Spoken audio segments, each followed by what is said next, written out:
You're taking a look at a big Black Lives Matter banner right next to St. John's Church there in Washington, D.C. Welcome back to our special here. And slavery is not abolished until the black man has the ballot.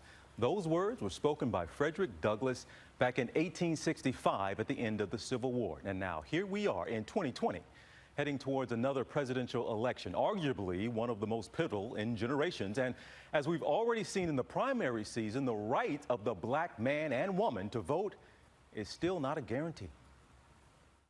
Are we fired up?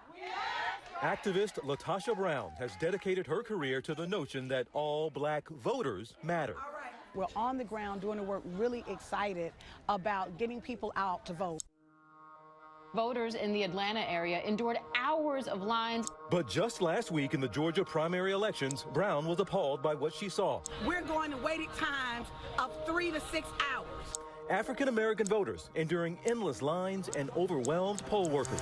That is unacceptable, y'all. There's been a distinction between how black voters have been treated in this country.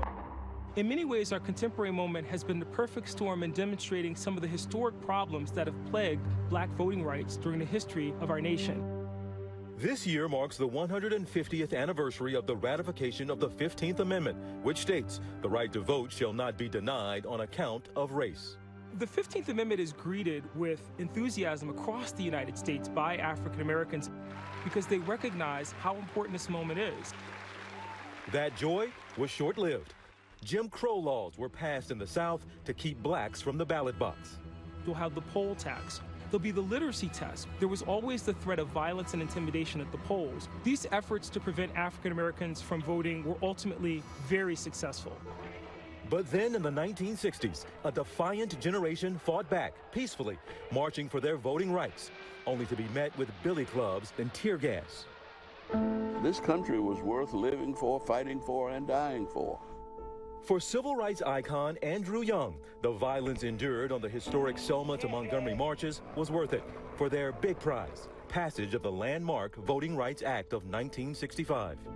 Is that something you had on your mind in Selma?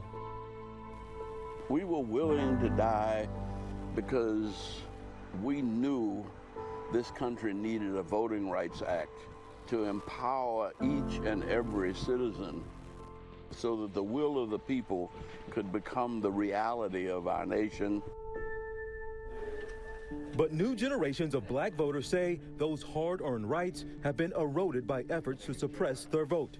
Everything from voter ID laws, the purging of voter rolls, and the rejection of absentee ballots.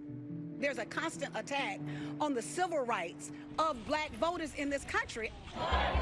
That constant attack, felt on so many fronts, has pushed 2020 to an unprecedented tipping point. Voting, choosing leaders, becoming the highest priority for change. When you speak on the presidential election in 2020, this is more than a vote. Our lives are at stake. NBA star Draymond Green and other athletes have joined LeBron James to form More Than a Vote, a nonprofit dedicated to fighting voter suppression and increasing black voting. It's about using my platform to raise awareness, to educate more on these issues that we're facing. The voter suppression in the state of Georgia is the absolute worst in the entire country. Lloyd Pierce, coach of the NBA's Atlanta Hawks, is also taking his voice from the sidelines to the streets. What we're here doing today is strategy. I don't feel as if there's trust in leadership right now. How do you address it? How do you change it? It's through voting. Pierce and the Hawks are now pushing to turn State Farm Arena, home of the Hawks, into a polling place. I think the idea in 30 NBA cities would be brilliant to open up the arenas and increase voting across the country. You want to make it a voting event?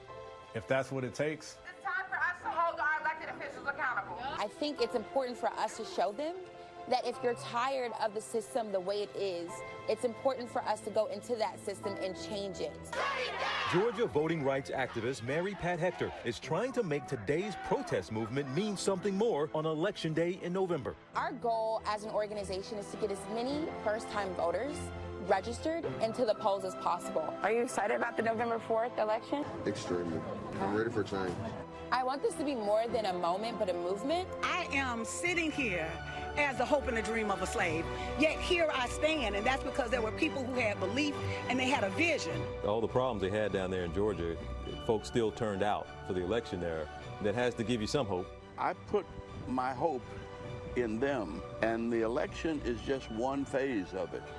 And all I'm saying is, don't ever give up, don't give in, and keep on keeping on. Now, I got a feeling everything's gonna be all right. Thank you, TJ. Hi, everyone. George Stephanopoulos here. Thanks for checking out the ABC News YouTube channel. If you'd like to get more videos, show highlights, and watch live event coverage, click on the right over here to subscribe to our channel. And don't forget to download the ABC News app for breaking news alerts. Thanks for watching.